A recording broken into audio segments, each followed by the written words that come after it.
n'izitarafunzwe hari ibintu bisa nkaho byasubiye inyuma nazo zimera nkaho zafunzwe.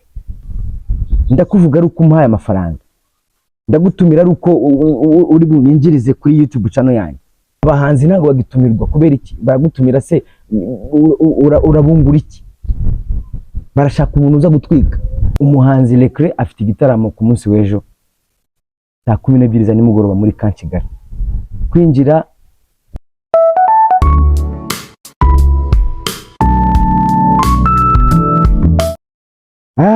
Shalom bakunzi ba Urban Gospel TV, konje kubasuza tubifuriza amahoro y'Imana aho muri hose, abari burasirazuba, iburengerazuba, amajyepfo ndetse n'amajyaruguru, mwese tubahaye ikaze kandi turabifuriza kugubwa neza ndetse no guhora mu bwami bwiza, ubwami bw'umucunguzi wacu Yesu Kristo. Yes, ndi umutsinzi muri Kristo, nacungujwe amaraso y'agaciro kenshi.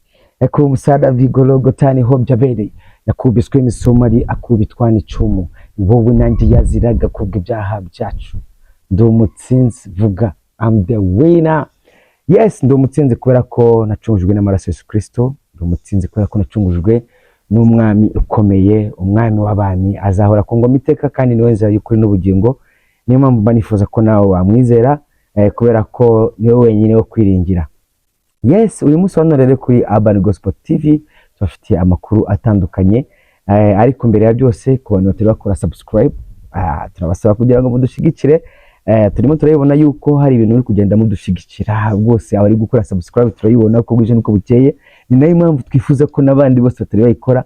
MD Dieudonné ndi ambassadeur w'urubyiruko, ndi inshuti y'urubyiruko. Yes, nanjye ndi urubyiruko, mfite amaraso y'urubyiruko. Ni nayo mpamvu igihe cyose banifuza yuko urubyiruko rwaza rukanshigikira.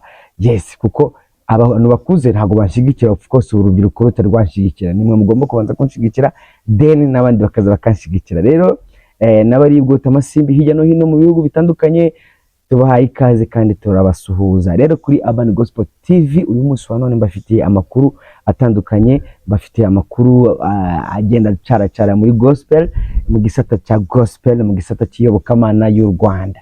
Uyu munsi rero ikintu topic mbafitiye tujye kuganiraho, tujya ngo tuganire ese ko gospel y'u Rwanda nyuma ya covid. Nyuma ya covid gospel y'u Rwanda imeze ite, byifashe gute, bihagaze gute, muri make harimo umwuka umeze gute. Yes, rero ntabatindiye turinjira mu kiganiro cyacu. Ni nayo mpamvu basaba kugira ngo mukomeze mudushigikire kandi nimujye kure y'ikiganiro. Uyu munsi wa none rero nkuko nabibabwiye, nyuma ya covid gospel yacu imeze ite. Hari ingingo ya mbere turi buhereho, haravuga ngo hari zimwe mu nsengero zafunzwe zateguraga ibyo ibitaramo nyuma ya covid. Nyuma ya covid murabizi hari insengero zafunzwe, ni nyinshi ntabwo nazivuga amazina, ariko n'izitarafunzwe hari ibintu bisa nkaho byasubiye inyuma nazo zimera nkaho zafunzwe, kubera ko hari vibe twabonaga mbere, hari umubano mu bahanzi, abahanzi bavuka buri munsi, ibitaramo hirya no hino, mbese ibintu byabaga bishyushye kabisa mbere ya covid. Ariko nyuma ya covid hajemo ikintu kita nk'icyuho, ibitaramo biragenda birabura, nibibaye bikaba ahantu nyine hamwe buri muntu wese atabasha kugera, kubera ko mbere habaga ibitaramo mu macaci, mu bigo by'amashuri, hanze mu masoko. Tuzi amasengero menshi yateguraga ibitaramo, bimwe na bimwe twajyaga kubiririmbamo, ugasanga ibintu bimeze neza, abahanzi bavuka buri munsi. Ariko ubu ngubu ndakumenyesha yuko nyuma ya covid ibintu byasubiye inyuma. Ese niki cyabaye ku nsengero zasigaye nyuma ya covid? Ese bimeze bite ku bintu bijyanye n'ibitaramo? Ndakubaza, hanyuma uze kumbwira muri comment ukuntu wowe ubyumva. Icya kabiri, aho zifunguriye bamwe mu bakristo basubiye inyuma. Of course muri insengero zarafunze muri covid, bamwe dusengera mu rugo, abandi urumva hajemo ikintu cyo gusa nkaho gucika intege, habayemo ibibazo bitandukanye, abakristo bamwe na bamwe urumva gusenga birasubira inyuma, insengero aho zifunguriye babyumva hari ababivuyemo, bamwe basubiye mu bintu batakoraga kubera kubura abantu babakurikirana. Ibyo murabizi mwese, niko bikwiye kumera iyo udafite umuntu ugukurikirana, iyo udafite umuntu ukwitaho, iyo udafite umushumba udakurikira intama bitewe na situation ihari. Si amakosa yabo, ni situation yari ihari y'urusengero. Abakristo bamwe na bamwe basubiye inyuma, urumva babuze aho bateranira, babuze bagenzi babo, ibintu bisubira inyuma. Ntabwo turi butinde, turagira tuvuga hanyuma mwebwe muze kumbwira muri comment ukuntu mubyumva. Icya kabiri, itangazamakuru ya gospel risubira inyuma, zimwe zirafungwa, abanyamakuru babikoraga neza babivamo. Yes, itangazamakuru, abantu bazi itangazamakuru ry'u Rwanda nyuma mbere ya covid, murabizi abahanzi benshi bagiye bavuka kubera itangazamakuru. Murabizi ibintu byose, ibintu byakorerwaga, ibiganiro byari bihari, itangazamakuru yari ishushe. Hari amarushanwa twabonaga muri yabagaho yitwaga Groove Award, ujya kubona harimo abantu nka hafi n'icumi bari guhatana, ari itangazamakuru, hakaza kuvamo batanu, hakaza kuvamo umwe utsinda, ariko ukabona ko hari ibintu bikomeye. Ariko ubu ngubu se wavuga ngo wabimeze bite? Nyuma ya covid itangazamakuru ryasubiye inyuma, abanyamakuru babikoraga mbere bajya mu zindi nshingano, urumva kubera gufunga, kubera ku bibazo byari bihari, aho zifunguriye hazamo ibintu bitandukanye rwose, hazamo ibintu bya business cyane, kugira ngo uzabone umuntu ugutumira. Abantu bose bacitse intege, ibintu biragenda bisubira inyuma. Yego, abanyamakuru urumva babuze aho bakora, ibintu birakomera, babivamo bajya gushaka ubundi buzima. Abahanzi bamwe na bamwe babivamo bajya mu zindi nshingano, gusohora indirimbo birahagarara. Niko kuri. Ahantu nari nzi habaga urubuga bitaga New Generation, niho habaga hasa nk'aho harimo navuga nk'ihuriro ry'abahanzi bashya b'icyitegererezo bahazaza, bitwaga New Generation. Urumva ni abahanzi bashya, imbaraga nshya, amaraso mashya. Ni ukuri bahoraga basohora indirimbo buri munsi, habaga ibitaramo batumirwaga bitandukanye, ariko ubu iyo New Generation kugeza aya masana kujya kutakiriho. Nubwo yabikiriho na groupe yaba ari kwizina. Abahanzi basubiye inyuma, bamwe bajya mu nshingano zo gushaka, bamwe bajya mu nshingano z'akazi gatuma batongera gukora ibyo bintu, kubera gukora bya bintu ntibabone aho babisupport zabo, ibintu nk'ibyo ngibyo abahanzi babivamo. Bamwe barabireka basa nkaho babyibagirwa, abandi bajya mu ivugabutumwa risanzwe ryo kubwiriza. Mbese ibintu biragaragara ko ibintu byasubiye inyuma. Ku ishusho rwose, ntabeshe abantu rwose bari kunyumva muze mumbwize ukuri, cyangwa se abahanzi bagenzi banjye bari kunyumva, murabizi ko ibintu byose byasubiye inyuma.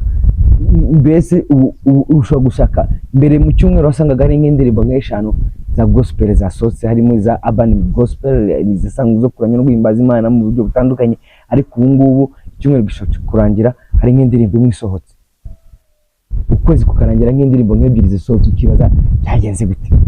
Ese abahanzi ni inganzo zarashize? Ariko ntabwo wabarenganya, harimo inyigisho nyinshi kugira ngo abo bantu bongere batangire basubire mu gikorwa.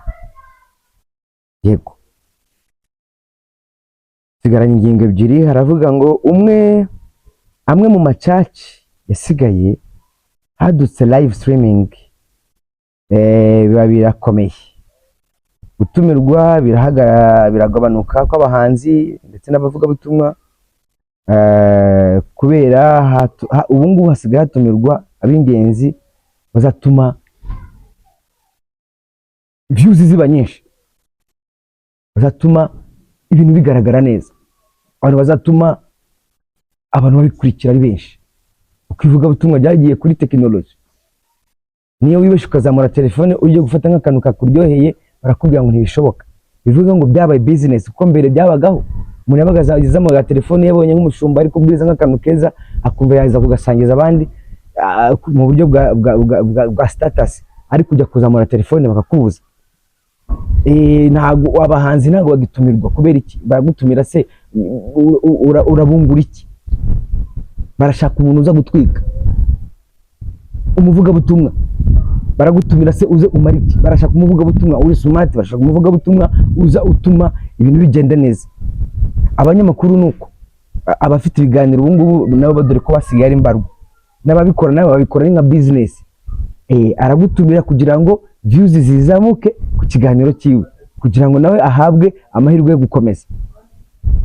Mbese ibintu byose byabaye business, byabaye live streaming, mbese ni kuri YouTube. Nta ngubu nta gushobora kwinjira muri church ngo wifuze kugira icyo wakora, ntibishoboka. Ntibagutumira batabona ko uzagira icyo ubungura kuri YouTube channel yahariye. Ahantu hose uzinjira muri church ugasanga hamanitse kamera hirya no hino, uzamenye ngo aha hantu ntibyemewe. Ibintu byarahindutse. Mu gihe kera byabaga ari ibintu.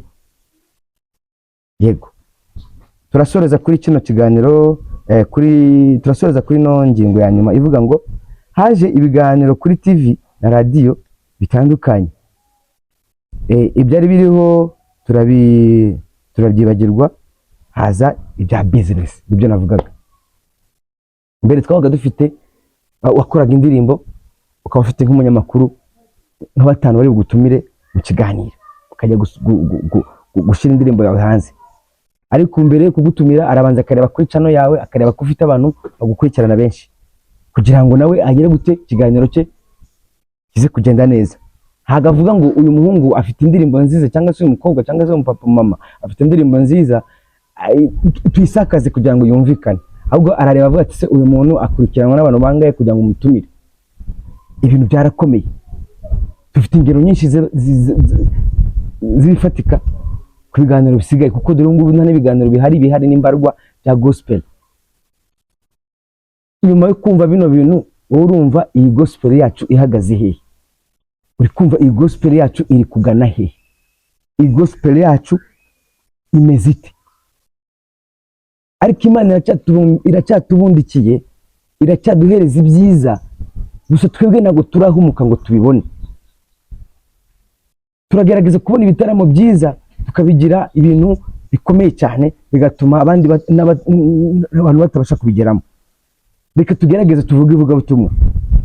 Turi kubona abakozi b'Imana benshi bari kuza muri kino gihugu cyacu cy'u Rwanda, ntitubaha agaciro. Habaye ibintu byose byabaye business. Ndatangaza ari uko umuhaye amafaranga, ndakuvuga ari uko umuhaye amafaranga, ndagutumira ari uko uri bunyinjirize kuri YouTube channel yanjye, ndagutumira kubera ko hari ikintu uri bukore kuri YouTube channel yanjye. Ibintu byose byabaye n'ikindi bwunguke, n'ikindi bwinjize, n'ikindi bubone.